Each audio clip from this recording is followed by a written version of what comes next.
Last week on the podcast, we talked about something that many moms desperately need, and that is making your home feel like a soft place to land, reducing clutter, lowering decision fatigue, and then creating small resets or places of rest in your environment. But today, I want to expand on that conversation because what about our kids? When our kids feel emotionally safe and regulated, it changes the entire environment of our home. And that safety doesn't just affect them, it affects everyone in the house. So let's talk about it. Welcome to Chronic Illness Moms. If you're more than just a tired mom, I'm talking trying to make it through the day without crashing by noon while raising neurodivergent kids, you're not alone. I'm Ashley, a wife, mom, and certified health coach. I have lived with autoimmune disease and flare-ups that made everyday life feel harder than it should. After years of pushing through and burning out, I learned how much stress, poor sleep, and nervous system overload were driving my symptoms. Everything changed when I started building small, realistic habits that actually supported my body instead of fighting it. In this podcast, you'll learn simple habits that help you to feel better. So pop in your earbuds and take a break from the chaos. It's you time.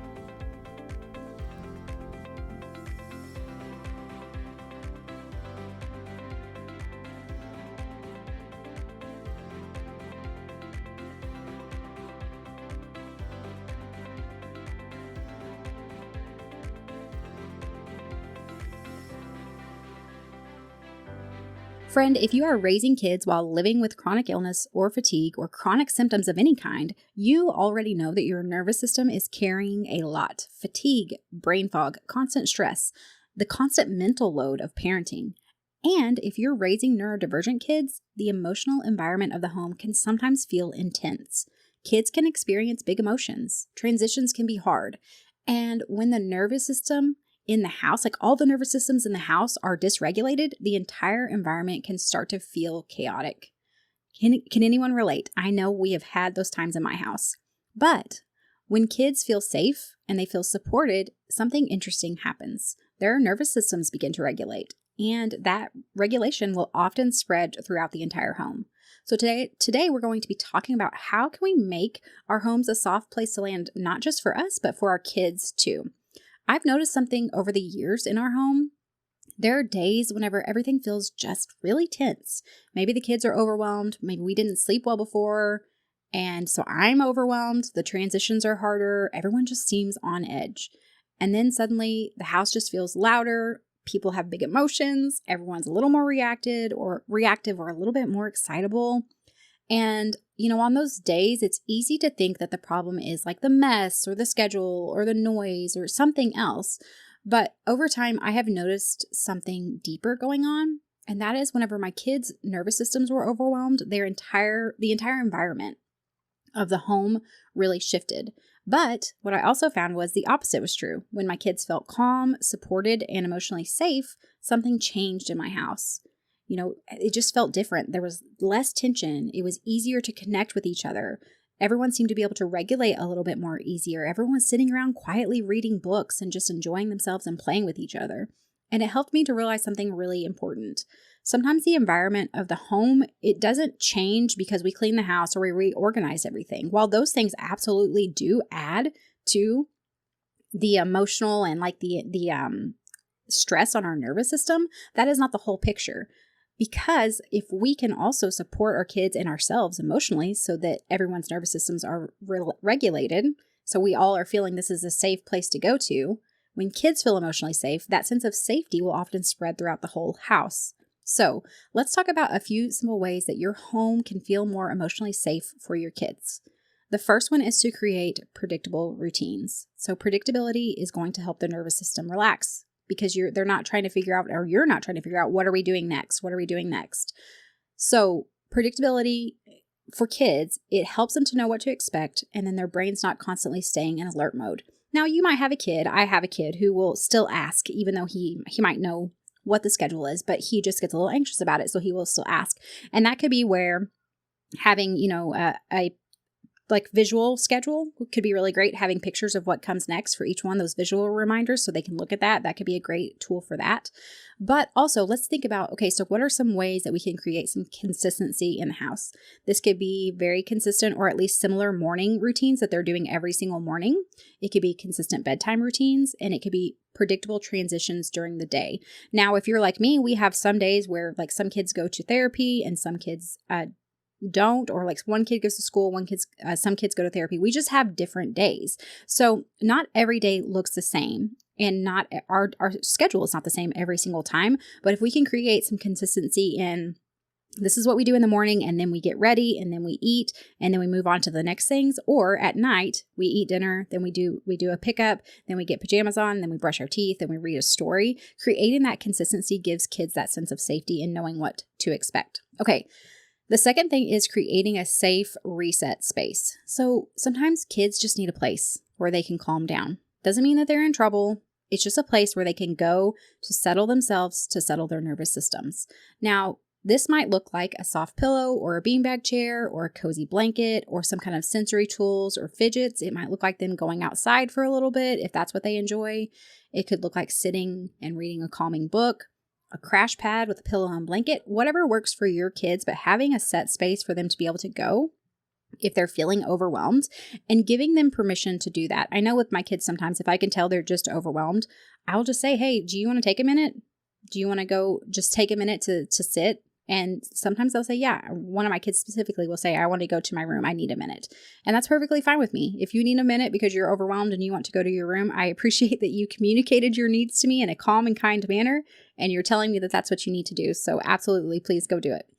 And just having that ability for them, I think it gives them a little bit of control and feeling that they're able to voice what's going on with them. And then also it gives them the control of realizing that they can take time to allow themselves to calm down. Okay, the third thing to do would be to lower the stimulation in the house. Now, I am a person who gets very overstimulated by noise. So I relate to this so much because, my kids also get overstimulated and overwhelmed sometimes too. Now, it's not the same things that overstimulate and overwhelm them. So that can sometimes be interesting to juggle when different people are getting overstimulated by different things. But if we can focus on lowering stimulation, it can help. Now, obviously, this is going to depend on what overstimulates you or your child, but some examples of this could be dimming the lights in the evening or dimming the lights in general if lights bother them, bright lights, lowering background noise, or like if you have a fan or something like that that's going, a washer, something that's bothering them, that background noise, if your child is bothered by those noises, or adding in a soothing background noise. That's what I tend to do at my house because that is what seems to regulate everyone in my house. So again, I've mentioned before, like a thunderstorm, like playing on my TV from YouTube, or relaxing music or something like that. Another thing you can do, which we mentioned in last week's episode, is simplifying visual clutter in those key places, especially the areas where your kids play, because they do also get overstimulated and overwhelmed by the clutter too.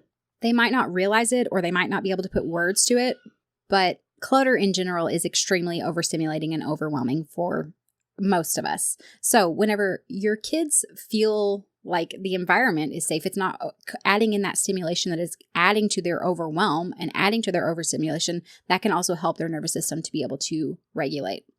Okay, then the fourth one, which we talk about this sometimes too, is co-regulation. We know that co-regulation matters, which is why I talked about last week's episode first, because if we are regulated, it is easier for us to help our children regulate.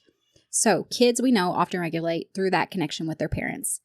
And we can regulate with a spouse. For instance, if you ever notice, if you're really worked up and your spouse is calm, and then you are able to go hang out with your spouse and that calmness just kind of comes to you, they're able to help your nervous system to regulate. That's what co-regulation looks like. So your calm nervous system and your calm presence can help their nervous system to settle. So what could this look like in real time? This might look like if they're getting overwhelmed or overstimulated or having a hard time, you're just sitting together quietly with them. It could be that you sit down and read a book together. It could be having a very calm, gentle conversation. It could be a hug or snuggling up with them, or whatever it is that you know is that connection piece that's going to help your child regulate. This is obviously specific to each kid. I have 4 kids and it's different for each one of my kids, but finding out what it is for them and then taking that time, especially once we have regulated ourselves and we can go help them to regulate, whenever our kids feel safe with us, again, their nervous systems are going to be able to settle. Okay, so we know that these shifts are going to support several of those Power 9 habits that I talk about in my one-on-one coaching calls. So we know the Power 9 are those simple areas that influence how our bodies handle stress, energy, and healing. And when we're wanting to feel better, when we want to be able to keep up with our kids, this matters so much. But instead of trying to fix everything at once, we start looking at these small daily habits in these 9 areas, not all at once though. We start one by one and we focus on one at a time. What's the biggest area that you need the most support in, and how can we help your body to feel supported? So let's talk about a few of them and how they relate to this episode. So reducing stimulation in the home is going to support that stress habit, because it's going to lower that constant sensory input that you're getting that's keeping yours and your child's nervous system on high alert. When we can support emotional safety, that obviously helps with the emotions habit, because it's helping both you and your kids to feel calmer, to feel safe, to feel more secure, and also to feel less reactive throughout the day. Let's talk about those routines that we were talking about, that predictability in your patterns, your routines, and the things that you do every single day. That is going to help with rest, because whenever our bodies know what's coming next, they respond well to that consistent pattern that this is what's coming, this is what's coming. We're not on high alert. And then when it comes time, especially if we're looking at that evening routine, when it comes time to wind down and recharge, our body already knows what's coming, and it does it because that is what it is expecting to happen next. The environment that we create in our homes really does influence the nervous system of everyone in the house. So when we can make small changes that support that calm environment, have some routines, have some consistency, have some connection, it often will help the whole household to feel more regulated and more supported. Like I mentioned last week, your house, your home, your family, it doesn't need to be perfect, but it can become a place where nervous systems feel supported. This week, I want you to try one small shift. Maybe it's that you're creating a calm corner for your kids. Maybe you're adding in a predictable bedtime routine. Maybe you are lowering stimulation in one part of the house. Sometimes just those small shifts can create a place, like I said, that feels more like a soft place to land in our home for everyone in the house. So let me know how that goes for you guys. Come join us over in our free Facebook group and share with us there, or reach out to me on social media or email. I will have all of that linked down in the show notes below. That is all for this episode. I hope you guys have a wonderful week, and I'll see you back next time. Hey friend, I hope you found today's episode helpful. If you did, would you take a minute to share it with another mom who's struggling with chronic symptoms? And leave a review on Apple Podcasts. It means the world to me to know this podcast is making a difference for you. All right, it's time for me to go tackle those snack requests, and remember that a short walk, even if the kids turn it into a race, still counts as self-care. Keep chasing those little wins. Even when it feels messy, you're making progress. The information shared in this podcast is for educational and informational purposes only and is not a substitute for professional medical advice, diagnosis, or treatment. Always consult your healthcare provider before making any changes to your health routine. I'm not a doctor, and this podcast is not intended to treat or diagnose any condition. You're the expert on your body. Listen to it and reach out to a trusted provider for support.